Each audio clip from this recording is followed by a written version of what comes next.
The Trump administration said on Wednesday it was deploying more U.S. Navy ships to the Caribbean to prevent drug cartels and corrupt actors like Venezuelan President Nicolas Maduro from taking advantage of the coronavirus pandemic to smuggle more narcotics. President Donald Trump said he was doubling U.S. military resources in the region, including vessels, aircraft and personnel, in a drug interdiction effort to deal with what he called a growing threat. The beefed-up operation will also entail sending Navy ships closer to Venezuela, according to a U.S. official and two people familiar with the matter, who spoke on condition of anonymity.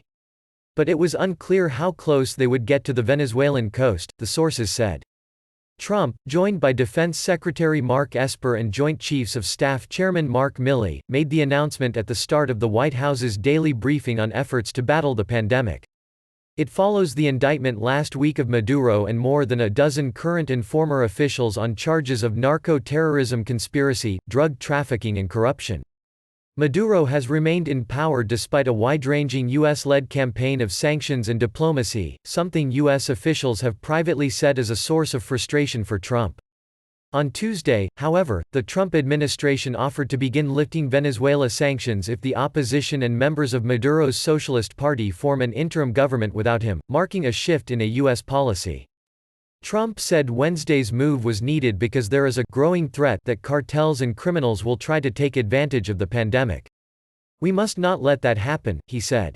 Corrupt actors, like the illegitimate Maduro regime in Venezuela, rely on the profits derived from the sale of narcotics to maintain their oppressive hold on power, Esper said.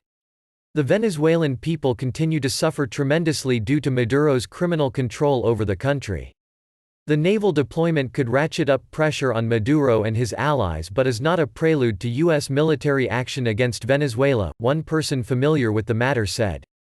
Although Trump has insisted that all options are on the table against Maduro, U.S. officials have made clear there is little appetite for military force, which could entangle the United States in another foreign conflict.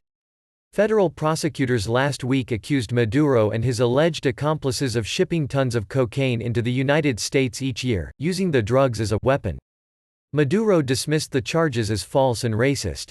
U.S. officials have long accused Maduro and his associates of running a narco state, saying they have used proceeds from drugs transshipped from neighboring Colombia to make up for lost revenue from a Venezuelan oil sector hit by U.S. sanctions. The United States and dozens of other countries have recognized opposition leader Juan Guaido as Venezuela's legitimate president, regarding Maduro's 2018 re-election as a sham. But Maduro has remained in power, backed by the country's military and by Russia, China and Cuba.